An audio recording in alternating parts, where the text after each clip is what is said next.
Ikalawang Samuel, Kabanata 13. Si Absalom, isang anak na lalaki ni David, ay may magandang kapatid na babae, si Tamar. Si Amnon, isa ring anak na lalaki ni David sa ibang babae, ay umibig kay Tamar. Dahil sa labis na pag-ibig sa kapatid niyang ito, siya ay nagkasakit. Hindi niya malaman ang gagawin at kung paano makukuha si Tamar, sapagkat ito'y isang birhen. Ngunit may napakatusong kaibigan si Amnon na ang pangalay Jonadab. Pamangkin ito ni David sa kanyang kapatid na si Simea. Sinabi ni Jonadab kay Amnon, "Ikaw ay isang anak ng hari. Ngunit tuwing umagay, napapansin kong matamlay ka. Bakit ba?" Ipinagtapat ni Amnon na umiibig siya kay Tamar. Kaya't sinabi ni Jonadab, "Ganito ang gawin mo. Mahiga ka sa kama at magkunwari kang may sakit. Pagdalaw ng iyong ama, sabihin mong papuntahin si Tamar upang magluto ng pagkain mo. Gusto mong makita siyang nagluluto at siya na rin ang magpakain sa iyo." Kaya't nahiga nga si Amnon at nagsakit-sakitan. Pagdating ng hari, sinabi niya, "Sabihin naman ninyo kay Tamar na pumarito at ipagluto ako ng tinapay. Gusto ko pong makitang siya ang nagluluto at siya na rin ang magpakain sa akin." Ipinagbilin nga ni David na magpunta si Tamar sa tirahan ni Amnon upang ipaghanda ito ng pagkain.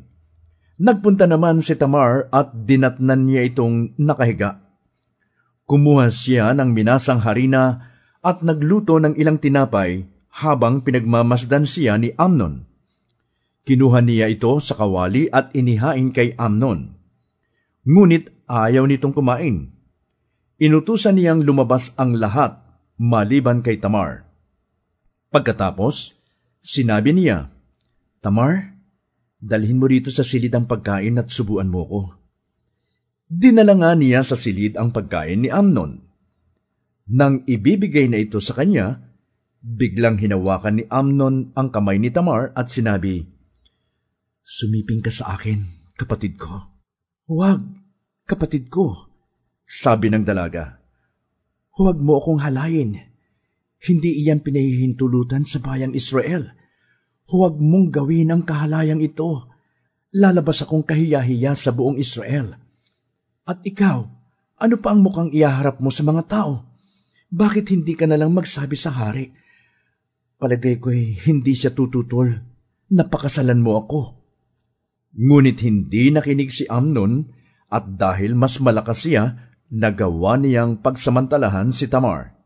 Matapos siyang pagsamantalahan, si Amnon ay namuhi sa kanya ng pagkamuhing higit pa kaysa hibang na pag-ibig na dating iniukol niya rito. "Umalis ka na," sabi niya kay Tamar. "Hindi ako aalis," sagot ng babae. "Ang pagtataboy mong ito ay masahol pa sa kalapastangan ng ginawa mo sa akin." Ngunit hindi siya pinansin ni Amnon. Sa halip, inutusan nito ang isang katulong niya. "Palayasin mo ang babaeng yan at ikandado mo ang pinto." Pagkatapos, pinalabas nga siya ng katulong at ikinandado ang pinto. Suot noon ni Tamar ang damit na may mahabang manggas, ang damit na karaniwang isinusuot noon ng mga birheng anak ng hari. Pinunit niya ito at nilagyan ng abo ang kanyang ulo. Pagkatapos, tinakpan ng kanyang mga kamay ang mukha at umalis na umiiyak ng malakas. Nakita siya ni Absalom at tinanong, "May masama bang ginawa sa iyo si Amnon? Kung meron may, huwag mo nang alalahanin. Siya'y kapatid mo rin, kaya't manahimik ka na lang." Taglay ang matinding kalungkutan, si Tamar ay nanirahan na lang sa bahay ni Absalom. Galit na galit si Haring David nang mabalitaan ito. Si Absalom na may suklam na suklam kay Amnon dahil sa paglapastangan nito sa kapatid niyang si Tamar. Hindi na niya ito kinibo mula noon. Pagkaraan ng 2 taon, inanyayahan ni Absalom ang lahat ng anak ng hari upang saksihan ang paggugupit sa kanyang mga tupa sa Baal Hazor, malapit sa Ephraim. Lumapit siya sa hari upang ipaalam ang bagay na ito at tuloy anyayahan naman siya at ang kanyang mga pinuno. "Huwag na, anak," wika ng hari. "Maaabala kang masyado kung dadalo kaming lahat." Pinilit siya ni Absalom, ngunit hindi rin pumayag. Binasbasan na lang siya ng hari. Bago umalis si Absalom, sinabi niya sa hari, "Kung hindi kayo makakadalo, si Amnon na lang po ang pasamahin ninyo sa amin." "Bakit mo siya isasama?" tanong ng hari. Ngunit nagpumilit si Absalom at pinasama na rin ng hari si Amnon at ang iba pang mga kapatid nito. Iniutos ni Absalom sa kanyang mga alipin, "Bantayan ninyo si Amnon, at kapag lasing na, sesenyas ako at patayin ninyo siya. Hindi kayo dapat matakot. Ako ang mananagot nito. Lakasan ninyo ang inyong loob at huwag kayong mag-atubili." Ganoon nga ang ginawa ng mga alipin. Pinatay nila si Amnon, kaya't nagmamadaling tumakas ang mga anak na lalaki ng hari sakay ng kani-kanilang mola. Nasa daan pa sila ay may nagbalita na kay David na pinatay ni Absalom ang lahat ng anak niyang lalaki. Kaya't tumayo siya, pinunit ang kanyang kasuotan at naglupasay sa lupa. Pinunit din ng mga alipin niya ang kanilang damit. Ngunit si Jonadab, ang pamangkin ni David kay Simea, ay lumapit sa hari. Sinabi niya, "Huwag po kayong maniwala na pinatay ang lahat ninyong anak na lalaki. Si Amnon po lang ang pinatay.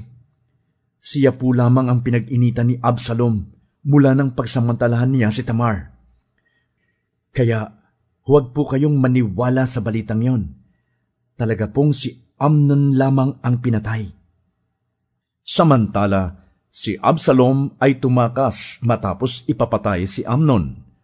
Ang bantay sa palasyo'y may natanaw na pulutong ng mga taong bumababa sa burol sa gawin ng Horonaim. Kaya't sinabi ni Jonadab sa hari, "Dumarating na po ang mga anak ninyo, tulad ng sinabi ko sa inyo." Nag-uusap pa sila'y dumating nga ang mga prinsipe na nag-iiyakan. Umiyak na rin ang hari at ang kanyang mga lingkod. Mahabang panahong nagluksa ang hari dahil sa pagkamatay ni Amnon.